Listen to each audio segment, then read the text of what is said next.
जयराम जी री आमेट में फूलमाली बागवान समाज री कुलदेवी माँ नानण री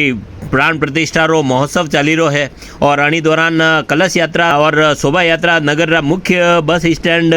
आवरी माताजी हूँ प्रारंभ वे ने लक्ष्मी बाजार सब्जी मंडी जयसिंह श्याम मंदिर सदर बाजार वेतीलगा निज मंदिर पहुंची और अणी दौरान सैकड़ों की संख्या में महिलाओं लाल चूनर ओढ़ ने माथा पे कलश धारण करने मंगल गीत गाती लगी चाली रही और पुरुष सफ़ेद वस्त्र में ने माथा पे पागड़ी पंचरंगी साफा और गला में केसरिया दुपट्टा धारण करीने शोभा यात्रा की शोभा बढ़ाई रहा। शोभा यात्रा में घोड़ा डीजे और भव्य रथ री में मातेश्वरी री छवि विराजित करने या शोभा यात्रा निकाली गई। मैं आपने बताऊं कि 4 अप्रैल 2025 ने प्रातः 7:15 बजे माताजी री प्राण प्रतिष्ठा वेगा। यह खबर विनोद बागवान और माधवेंद्र सिंह जी हमें अपन लिए भेजी।